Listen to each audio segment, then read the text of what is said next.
যে কোনো জিনিসের ছবি তোলার জন্য আমরা যে যন্ত্রটা ব্যবহার করি সেটাই হলো ক্যামেরা। ক্যামেরা? হ্যাঁ, স্থির বা গতিশীল ঘটনা ধরে রাখার জন্য আমরা ক্যামেরা ব্যবহার করি। মানুষের অবয়ব বা শখের বস্তুর দৃশ্য ধরে রাখার জন্য প্রথম দিকে রং তুলি ব্যবহার করা হতো। বুঝেছো?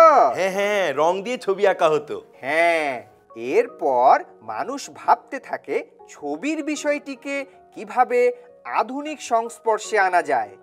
চলতে থাকে গবেষণা, আবিষ্কৃত হয় ছবি তোলার জন্য বিভিন্ন ধরনের কেমিক্যাল।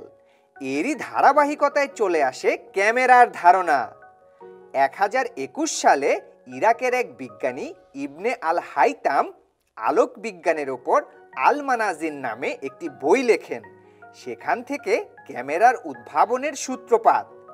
এরই ধারাবাহিকতায় 1550 সালে জিরোলামো কার্দানো নামের জার্মানির এক বিজ্ঞানী ক্যামেরাতে প্রথম লেন্স সংযোজন করেন। তখন ক্যামেরায় এই লেন্স ব্যবহার করে শুধু ছবি আঁকা হতো। বুঝেছো তুমি? হ্যাঁ হ্যাঁ, বুঝতে পেরেছি।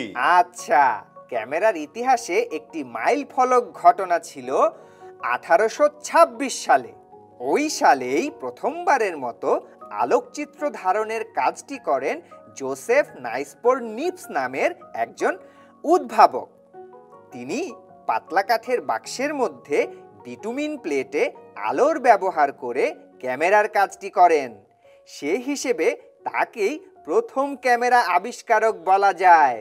তার ক্যামেরা সংক্রান্ত ধারণার উপর নির্ভর করেই ফ্রান্সম্যান চার্লেস এবং ভিনসেন্ট ক্যাভেলিয়ার প্রথম সফল ক্যামেরা আবিষ্কার করতে সক্ষম হন।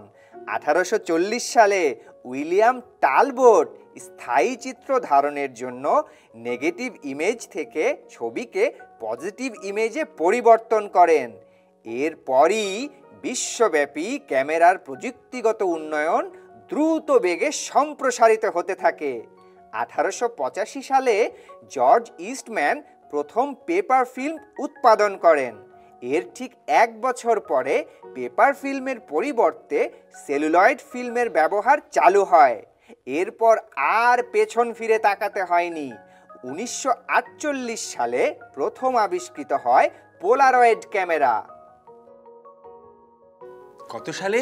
1948 সালে? হ্যাঁ হ্যাঁ, যা দ্বারা মাত্র 1 মিনিটে ছবিকে নেগেটিভ ইমেজ থেকে পজিটিভ ইমেজে রূপান্তর করা সম্ভব হয়। দীর্ঘ 75 বছর অ্যানালগ ক্যামেরার রাজত্ব চলার পর 1975 সালে স্টিভেন স্যাসন প্রথম ডিজিটাল ক্যামেরার উদ্ভাবন করেন। স্টিভেন স্যাসন? হ্যাঁ, এভাবেই আজ ক্যামেরা মানুষের হাতের মুঠোয় চলে এসেছে। বাহ, দারুণ একটা জিনিস জানলাম। দেখো, এখন তো মানুষের হাতে হাতে ক্যামেরা পৌঁছে দিয়েছে মোবাইল ফোন কোম্পানিগুলো। ঠিক তাই, মানুষ এখন খুব সহজেই তার বিভিন্ন মুহূর্তগুলো ধরে রাখতে পারছে। এটা তো দারুণ একটা ব্যাপার। হ্যাঁ, দুরন্ত। ফেসবুকে ফলো করো এবং ইউটিউবে সাবস্ক্রাইব করো দুরন্ত টিভি।